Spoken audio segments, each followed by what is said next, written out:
Hi, I'm Rachel, and this is my AM reading for Monday, September 27th, 2021. So, a week past my last one.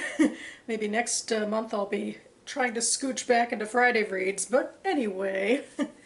Another thing I tend to say at the beginning of these videos is that they will be short and sweet, and oftentimes I ramble on, but in this case I might have less cause to.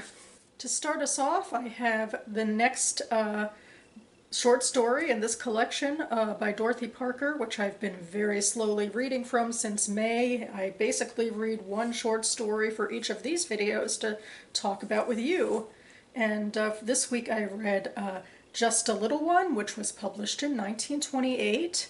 And it is a monologue story narrated by a woman at a speakeasy. She's there with a man named Fred. And it's one of those things where she seems to get more and more belligerent or judgmental as time goes on. You can tell that, it harkens to the idea of just a little one, of the drink that doesn't turn out to be just one drink or just one little drink, despite what she says, which makes it similar, I guess, to the last story, which also took place in a speakeasy. But I found it more difficult to latch onto this one, I guess, because it's so one-sided, I guess it is, because everything just comes from her narrative. We don't see Fred at all, except in her narrative responding to what he's doing or saying. So I found it more difficult to grasp onto, I guess, except I could tell that there was belligerence and a little bit of cruelty, especially to someone else. They were talking about Edith. At one point, Fred is apparently saying something about how he likes her or likes the way she dresses, and the narrator says, "Oh, to me it looks like she dresses as though she was running from a building on fire." So Dorothy Parker has the mean quips, I think. She can be very good at that sort of stuff. But this particular one, I guess, didn't grab me as much, but there we have it. Next, I read a novella, The Church of Wrestling by Emily Thomas Manny. This was published by a small press, Split Lip Press, which I will link down below. I brought it up in my book haul that I did at the end of August, and I talked about how, I guess, it's like this conceit of a metaphor that takes place over around 90 pages. The premise of the story technically is realist. It takes place in the mid-90s, and our main character goes from being about 11, and then the story, from being 80 pages, 90 pages, goes several years into the future, actually, and goes through those years of her life, which follow the death of her mother. She was estranged from her mother, but the death still had a big impact on her and her father's lives. Her mother died on a day when this girl, Jenny, was taking place in a wrestling competition. She had been undefeated. She used the principle of strike first, which means against her opponent she would strike first. She tried something new that day and failed and did not come in first place, and it's also the day that her mother died. And she and her father spiral into, I guess, different forms of grief. And her father starts this church of wrestling. He had been her coach and also had a wrestling career of his own that was sort of put on pause when she was born. And he starts this church. For him, he's trying to figure out how to strike first at death. And it also turns into this so-called church that grew out of a grief session in a real church. I think it attracted people dealing with other problems like depression, like that's something else that another character in here has. People sort of looking for answers and for a philosophy that they get from studying these wrestling tapes and living by these principles and kind of turning it into a metaphor. And then it spirals from there. The father basically leaves his job and then ends up trekking to Russia for the final years of his own life, looking for the man he would have competed against had he gone to the Olympics in a certain year, but then he had, gotten rid of his career. So there's that. So, it becomes more and more sort of out there in terms of the action of the novel. We're predominantly staying with Jenny, who is just sort of in a state of I guess, sort of denial and grief about everything, and it turns into something where she's grieving her mom, who she barely knew, to sort of grieving this father who kind of stepped off the face of the planet in a way, and the end is sort of about her trying to come to an understanding with him. I guess it's the sort of thing I liked more in the beginning than the end, just because, it did, as I said, get a little more out there by the end, and I guess that's one of the things for me, I guess, doesn't work as well, but, that was the thing. I was like, this is only 80 to 90 pages. Can I, it's a slice of life sort of thing. Can I just stay with the conceit that long? And I liked it well enough. I thought there were, just some moving bits to it as well. So I'm glad I read it. The next book I have to talk about is The Lost Girls of Camp Forevermore by Kim Fu. This was my pick for the page 112 tag, which for September I, did this video a couple weeks ago. I'll link to it down below.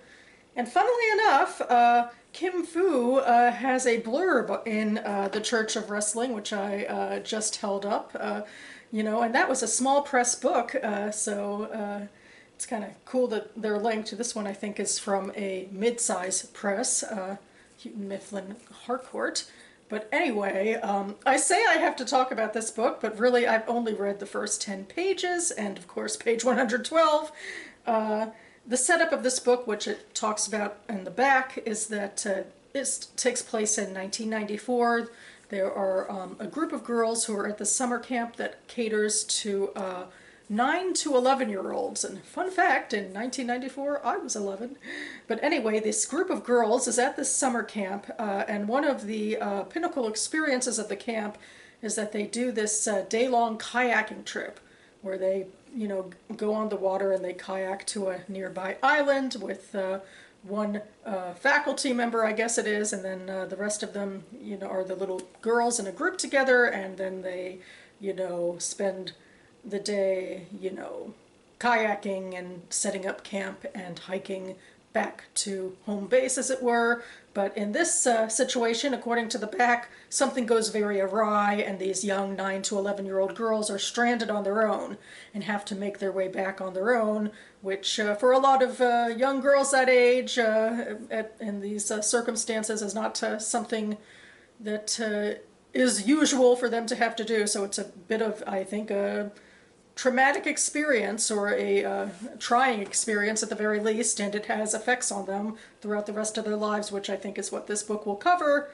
But I just read the first 10 pages, which was kind of a little bit of a setup told by the perspective of one of the girls, Siobhan, before her and her group set off on this kayaking trip.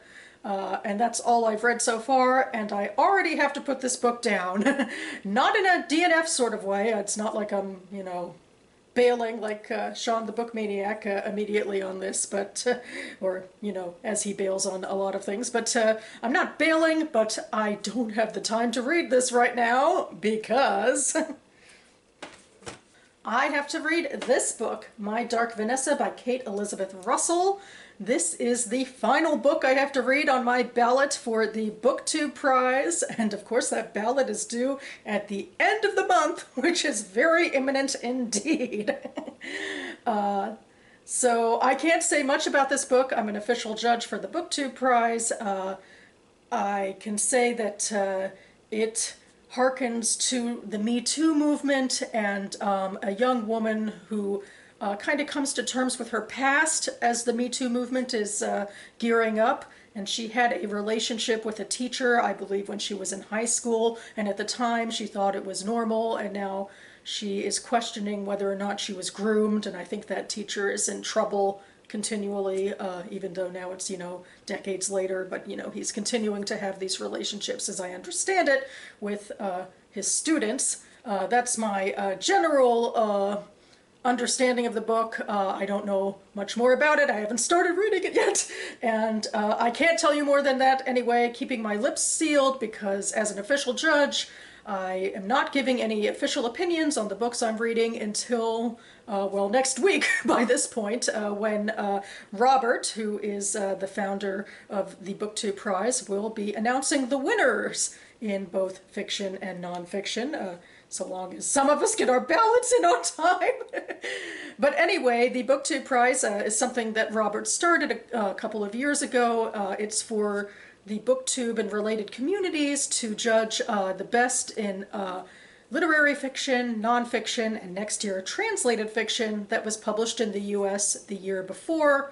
We start the year off with long lists of 48 books per division, and through 4 rounds we whittle those books down to one winner. We're in the final round right now. We have a ballot of 6 books in fiction, which this is on, and then nonfiction as well. And yeah, that's the prize. We've been talking about it in a lot of videos. I will link to more information about it down below. So that about covers it for me now. I guess I'll go off and see how I did on the short and sweet part as I go and edit this video and post it ASAP, as I feel like I should get out of the talking about reading phase and back into the reading phase, because I got that deadline coming up. But anyway, you can find me back on this channel again also before the end of the month, because I have my book haul for September to show you guys, so stay tuned for that. But in the meantime, thanks so much for watching, everyone, and I'll see you next time.